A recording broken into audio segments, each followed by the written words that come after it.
ያላረኩት ነገር የለም። ኡበር ለመስራት 3 ጊዜ ባይክ ገዝቼ 3 ጊዜ ባይክ የተሰረቀ አያሉኝ ነበር። ከዛ ሸልተር ብር አልነበረኝም።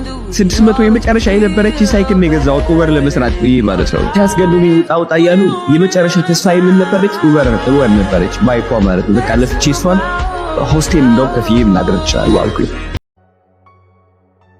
ብስግጥ ፍምስ እንፈልጦ አዶናይ ብርሃነ ወዲ ሃፍታምን ከነሱ ግን ሕጉስ አይነበረን። ሕልሙ ንምግሃድ ድማ ካብ ሃገሩ ኢትዮጵያ ተላዒሉ ናብ አሜሪካን ካናዳን በምስዳድ ከም ላቕላቓይን ከም ሴኩሪቲ ኮይኑ ንመዓልቲ ድማ $25 ተቆፂሩ ሰሪሑ እዩ። አዶናይ በቲ ዝነበሮ ውሽጣዊ ፍርሕን ገጅፍ ቅርፂ አካላትን ርእሰ ተኣማንነት ኣይነበሮን። አዶናይ ካብቲ ዝነበሮ ጭንቀትን ዝኣተወ ወልፊ ወፂኡ ከመይሉ ኣብዚ ሕጂ እዋን ካብ ዜሮ ናብ ሂሮ ተቐይሩ።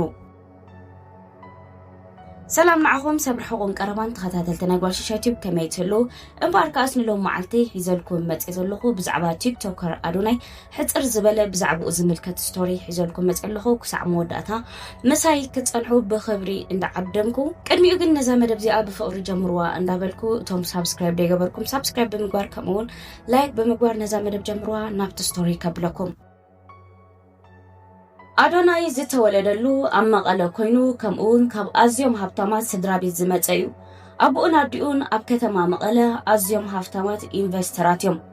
አዶናይ ወላኳ ብእኹል ሃብቲ ናይ ስድርኡ ይዕበ ግን ንእስነቱ ብዙሕ ሕጉስ ኣይነበረን። ብዝነበሮ ግጅፈ ኣካላትን ከምኡውን በቲ ዝኽደኖ ዝነበረ ፍሉይ ክዳውንቲ ኣዝዩ ፍሉይን ዘናጥ ቆልዓ ነበረ። ብተወሳኺ እውን አዶናይ ብዝተፈላለዩ ዓዋሉ ናይ ደቂ ገዛውቱ ምፍርራሕ የጋጥሞ ነይሩ። ገንዘብን ካልእ ዝተፈላለየ ነገር ንኸምፅኣሎም የገድድዎ ነይሮም። በዚ ምክንያት ድማ አዶናይ ወዲ ሃብታም ምዃኑ የሕጉስ ኣይነበረን፣ ኣዝዩ ዘፅልኦ ነይሩ። ከምኡውን ኣዝዩ ፈራሕን ሓፋርን ትሕቲ ሰብ ምዃኑ ክስምዖ ጀመረ። ብተወሳኺ ድማ ዝኾነ ነገር ክሰልጦም ክዕወትን ዘይክእል ሰብ ገይሩ ንነብሱ እንዳሓሰባ እዩ ዓብዩ። ግን ድሕሪ ዓመታት ናይ አዶናይ ህይወት ትቕይር ሓንቲ ኣጋጣሚ መፀት። ህይወት አዶናይ ዝተቐየረሉ ካብቲ ዝመሃረሉ ዝነበረ ቤት ትምህርቲ ድሕሪ ምስጓጉኡ ነይሩ። ኣብቲ ዝመሃረሉ ቤት ትምህርቲ አዶናይ በቲ ዝኽደኖ ዝነበረ ናይ ሃብታማት ክዳውንትን ጫማን ካልኦት ተምሃሮ ይቐንኡ ስለ ዝነበሩ አዶናይ ካብቲ ቤት ትምህርቲ ተሰጊጉ። ካብኡ ድማ ናብ ኢትዮ ቱርኩሽ ዝተባህለ ኢንተርናሽናል ስኩል ተሰጋጊሩ ክመሃር ጀሚሩ። ኮይኑ ግን አዶናይ ትምህርቲ ከም ዘይፈቱ ንፉዕ ከም ዘይነበረ ባዕሉ ኣብ ወቸጉድ ፖድካስት ተዛሪቡ ነይሩ። ኣብቲ ኢንተርናሽናል ስኩል እንዳተምሃረ ከሎ ድማ ናብ አሜሪካ ብኮምፒቲሽን ናይ ምኻድ ዕድል ረኸበ። ግን ኣብቲ ውድድር ዲስኳሊፋይድ ስለ ዝተገብረ ኣብ ሎስ አንጀለስ አሜሪካ በፂሑ ናብ መቐለ ተመሊሱ። ናብ መቐለ ምስ ተመልሰ ግና እቲ ኣብ አሜሪካ ናይ ምንባር ሕልሙ ኣይጠፍአን ነይሩ። እዚ ሎሚ ኣብ መፋርቕ 20ታት ዕድመ ዝርከብ ናይ ዘመን ሓያል መንእሰይ አዶናይ ብርሃነ ኣብ ንእስነቱ ኣዝዩ ሓፋር ብምዃኑ ገጅፍ መንባሩን ብዙሕ ፈተናታት ኣጋጢምዎ እዩ። አዶናይ ብሃብቲ ዝተኸበበ እኳ ተነበረ ግን ብውሽጡ ሕጉስ ኣይነበረን። ኣብ መወዳእታ ድማ ንኹሉ ዘጋጠሞ ናይ ውሽጡ ነብሰ ምትሓት ንክገጥም ናብ አሜሪካ መሊሱ ተጓዕዘ። ኣብ አሜሪካ ድማ ህይወት ከምቲ ዝሓሰቦ ኣይኮነሉን። ንመዓልቲ $25 ጥራሕ እንዳተኸፈለ ስራሕ ሰሪሑ ን3 ዓመታት ኣብ አሜሪካ ድሕሪ ምፅንሑ ድማ አዶናይ ናብ ካናዳ ክኸይድ ምስ ሓሰበ ብዙሓት ሰባት ንኸይከይድ ሚዒዶሞን ኣጠንቂቖሞን ነይሮም እዮም። እቲ ንውሽጡ ምስማዕ ዝጀመረ አዶናይ ንናይ ሰባት ዘረባ ዕሽሽ ብምባል ብደንበር ካብ አሜሪካ ናብ ካናዳ ሰገረ። ኣብ ካናዳ ድማ ን2 ዓመታት ዝኣክል ኣብ መፅለሊ ስደተኛታት ተቐሚጡ። ካብቲ መዕቆቢ ስደተኛታት ድሕሪ ምውፅኡ ብሴኩሪቲ ተቆፂሩ ክሰርሕ ጀሚሩ።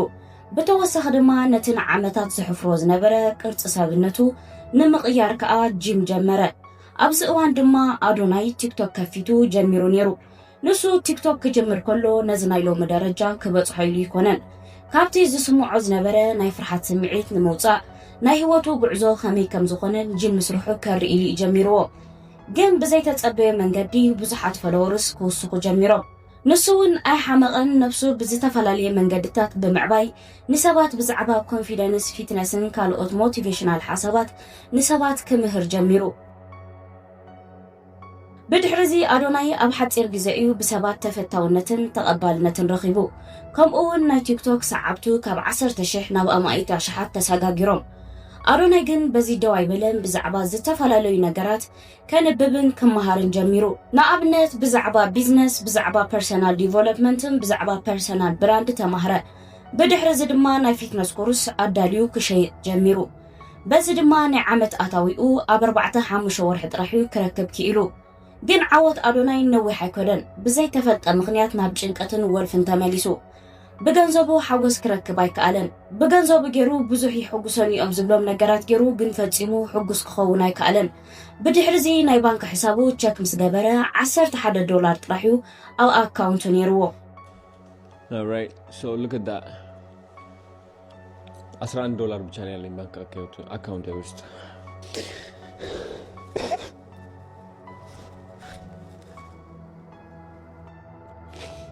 like any ማለት ነው እንዳንድ ወጣት I'm going through it bro like right now I'm having a fucking breakdown because I'm about to go homeless like what the fuck I never imagined myself in this fucking position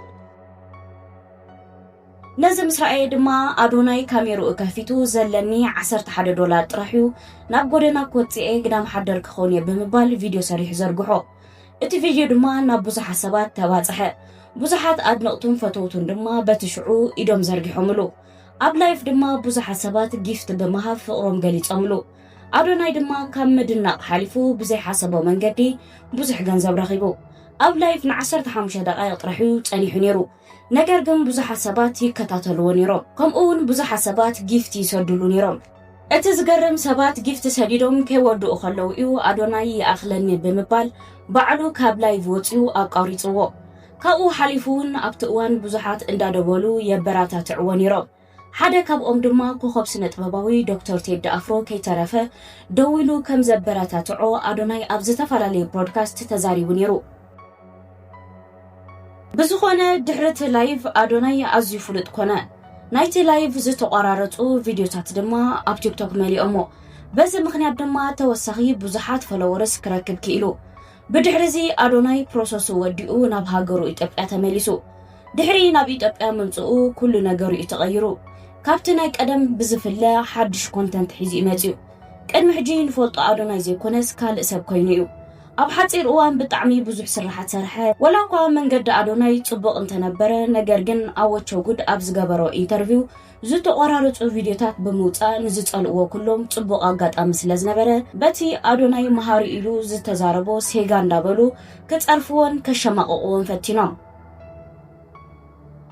እቲ ብለውሃቱ ዝፍለጥ ለዋህ ኣዶናይ ማንም መንእሰይ ደፊሩ ዘይዛረቦ ብምዝራቡ ብዙሕ ተቃውሞ ኣጋጢምዎ እዩ ግን ኣዶናይ በዚ ኣይተዳህለን መንእሰያት ብጽዩፍ ቪድዮታትን ብሴጋን ይሰቀዩ ከም ዘለውን ከምኡውን ብማስተርቬሽን ወልፈታት ካብኡ ከመይሎም ነብሶም ከም ዘድሕኑ ናይ ህይወት ተመክሮኡ ንኽምህር ፈቲኑ ነይሩ በዚ ጉዳይ ድማ 5 ዝኾኑ ቪድዮታት ኣከታቲሉ ሰሪሑ ዘርጊሑ ነይሩ እዩ ኣዶናይ ቅድሚ ሕጂ ዝነበሮ ናይ ህይወት ተመክሮ ከምዚ ይገብር ነይረ ከምዚ ኮይነ ነይረ ብምባል ብዙሕ ምኽርታት ለጊሱ እዩ በዚ ድማ ብብዙሓት ኣድናቆትን ነቐፌታውን ኣንጊዲኡ ኣዶናይ ብዛዕባ ጽዩፍ ቪድዮታትን ግብረ ሕቡእን ጥራሕ ኣይኮነን ንመንእሰያት ምኽሪ ሂቡ እንኳላይ ከመይ ገይሮም መንእሰያት ካብ ወልፍታት ሓሽሽ ክወፁ ከም ዝኽእሉ ይምሂሩ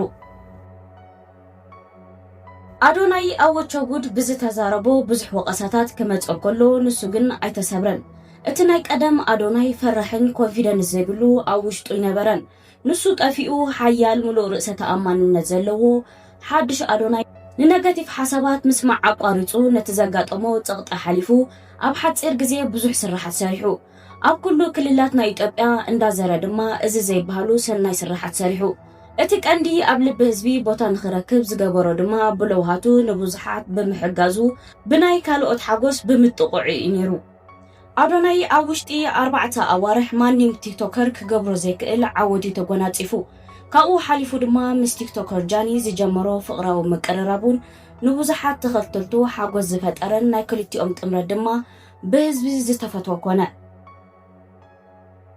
ልዕሊ ኩሉ ነገር ድማ ኣዶናይ ኣብ ኣምለሰት ፖድካስት ቀሪቡ ኣብቲ ሕማቕ እዋን ኣፍቃሪቱ ጃኒ ከም ዝደገፈቶ ብምግላጹ ኣብ ቲክቶክ ወፂኡን ብዝዘርግሖ ቪድዮታት ንጃኒ ብዝህባ ፍቕርን ክንክንን ናይ ብዙሓት ሰባት ልቢ ገዚኡ ሽዑውን ብዙሓት ሰባት መን ከም ኣዶናይ ወድስ ከም ኣዶናይ እንተኾነ እዩ ብምባል ካብ ብዙሓት ሰባት ሞገስ ረኺቡ ከምኡውን በቲ ኣዶናይ ተወሳኺ ዘምጽኦ ሓድሽ ኮንተት ስግጥ ፈምስ እሰይ ንብዙሓት መንእስያት ከም ዘነቃቕሐ ብዙሕ ህዝቢ ድማ ተቐባልነት ክረክብ እንከሎ ብዝተወሰነ እውን ነቐፌታ ኣጋጢምዎ ነይሩ እዩ ከምኡውን ኣዶናይ ኣብ 2025 መወዳእታ ናይቲ ዓመት ኣብ ኣዲስ ኣበባ ኣብ ዝተኻየደ ኢትዮጵያ ክሬቲቭ ቲክቶክ ኣዋርድስ ኣብ ዝብል መደብ ቲክቶከር ኦፍ ዘይር ብምባል ተደጋጋሚ ብዙሕ ሽልማት ተዓዊቱ እዩ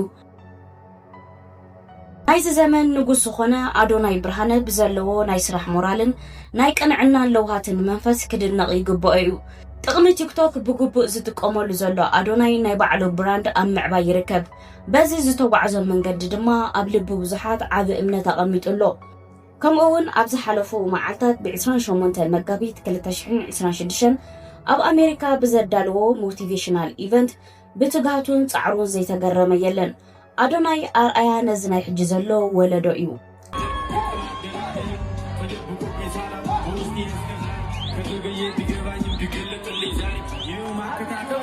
ክቡራት ተኸታተልቲ ናይ ጓሺሻ ዩቲዩብ ናይ ኣዶናይ ብርሃነ ቲክቶከር ናይዚ ግዜ እዚ ጀግና መንእሰይ ናቱ ታሪክ ህይወቱ ብሕፅር ዝበለ ነዚ ይመስል ነይሩ ናይ ሎም መዓልቲ መደብና ነዚ ይመስል ነይሩ ነዛ መደብ እዚ እንተ ደኣ ፈቲኹምዋ ላይክ ምግባር ከምኡውን ሳብስክራይብ ምግባር ኣይትረስዑ ኢኹም ኣብዚ መፅእ ብካልእ መደብ ይረኸበና ሰሰናዩ ጠጥዑም ንዓኹም ቻው